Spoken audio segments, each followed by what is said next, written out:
And joining me now here in the studio is Michael Cohen, Trump's former personal attorney, now principal of Crisis X and Substack host at The Real Michael Cohen. He's also, of course, the author of the best-selling book, Revenge, How Donald Trump Weaponized the U.S. Department of Justice Against His Critics. Welcome, my friend. Here's my first question to you. Do you believe Donald Trump when he says, I'm not thinking about Musk? No. He is thinking about him, but not in a positive way. He's really angry because Elon Musk did the ultimate thing, which is to act out against the best interests of Donald Trump. It's disloyal in Donald's mind. And that to Donald is the worst offense that you could possibly do.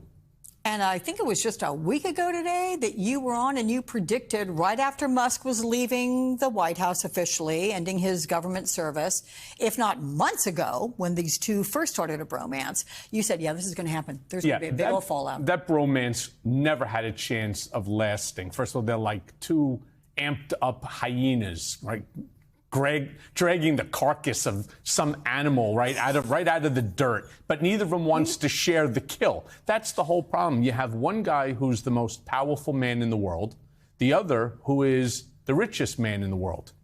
The guy with the power, of course, elected president, but Elon Musk has this false impression that he created the president, therefore he's entitled to something. It is really when your reporter was saying that it's a clash of massive egos, it most certainly is. And neither of them are going to back down. I mean, to watch Elon Musk say the things that he said was absolutely incredible. I can't imagine what was going through his mind at that time, but I can't also imagine what was going through Trump's mind as he responded, especially responding to somebody considering they both own their own social media platforms, Truth Social versus X. On Truth Social, the Elon Musk post, it garnered 179 million views. 179 million. Trump's, 172,000.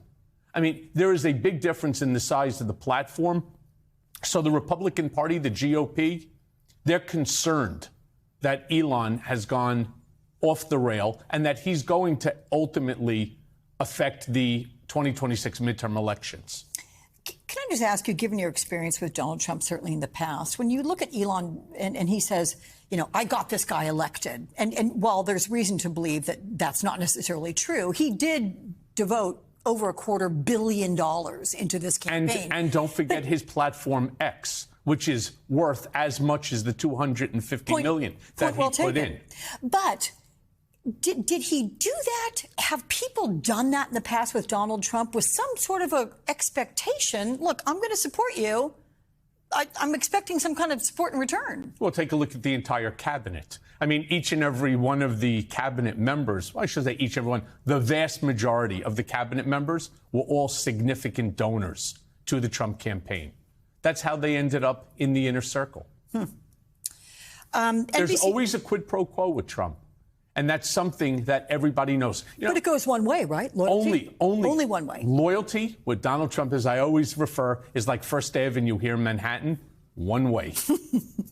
NBC's Kristen Welker reports that Trump allies are going after Musk, with Steve Bannon saying Trump should pull every contract, start major investigations immediately. Bannon also added, quote, thus spake the ketamine. I mean, it's a sign that Trump's allies are zeroing in on Musk's alleged drug use.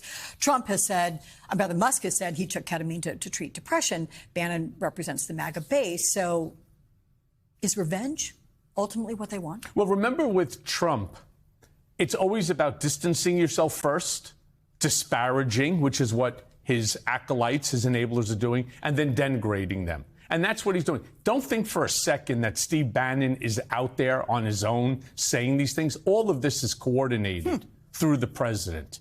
Not a person is going out there and acting on behalf of the president without at least his explicit knowledge and acceptance. What, like a phone call? Like the two of them chat and say, hey, listen, I need you to do this? And sure. He calls up and he says, look, we're going to go against him. We have to go ahead and attack. We all know that based upon even Elon's own words that he's a user of ketamine and other narcotics. Let's discredit him. Let's turn around and attack him to try to make sure that whatever it is that he says, well, say, yeah, well, that's just the rantings of a drug addict. That's the whole point. They all meet, they all get together, and they all parrot one another. As I always say, with Stalin, right? The more you repeat the lie, the more the lie becomes the truth. Well, what happens when it's actually factually accurate? I spoke with Miles Taylor just a short time ago, years after working with Donald Trump during his first term. He has said that his life has been deeply, deeply affected by the actions that Donald Trump is taking against him in his second term. Do you see Trump letting go of this with Elon Musk? Could it simmer for a while and then he takes action? How do you see this playing? No. Elon went way too low in those posts, especially the ones in regard to Jeffrey Epstein. And I was on an earlier MSNBC program where I absolutely refute having any knowledge whatsoever. And again, I was as close to Trump for a decade and a half in regard to the Epstein. That doesn't make me a supporter taking the knee for Trump. What it does is it's expressing the truth. Let's concentrate on the things right now that matter. Now, I have Miles Taylor coming on my podcast on Monday. Great and I interview. spoke to him. Yeah, I spoke to him about the exact same things. He's been doxxed. I've been doxxed. He was swatted. I've been swatted. They swatted my parents in Florida. I mean, this is who the MAGA base is. And it's sad because this isn't the way American politics is supposed to run, that you should be fearful to speak truth to power. There are elected officials. They're not our kings. Let me ask about something which I know is important to you, because you are one of several co-authors, Michael, and it is on an op-ed in The Hill. And you've criticized President Biden's rejection of their pardons. You've been asking for reconsideration, calling for the system to be reformed. Are you taking sides with Trump against Biden because you were unsuccessful in securing a pardon from Biden? I mean, give me sort of the big picture of what you're going after here. So the picture here is, and I think a lot of people who reported on it got it all wrong. If they really read the op-ed, what they need to understand is Jesse Jackson, myself, and several others authored this. And what we're saying is we worked very hard on these applications. It's not something you put together in a day or a weekend. Spent 4 or 5 months.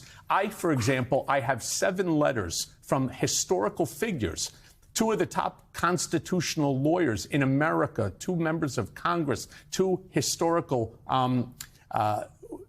legal figures as well in the Nixon era, as well as an ethics czar who worked for 3 administrations. I wanted the right and the fair consideration for the application, not to just turn around and have it ignored, because it's not necessarily Biden. It's the people that were around him. So, yes, I don't believe that they showed these documents, mine, Jesse, who had 40 letters. I don't believe that this was really considered properly, which is to the president, who has that special power conferred to him in the Constitution. Absolutely. It's basically the hand of God.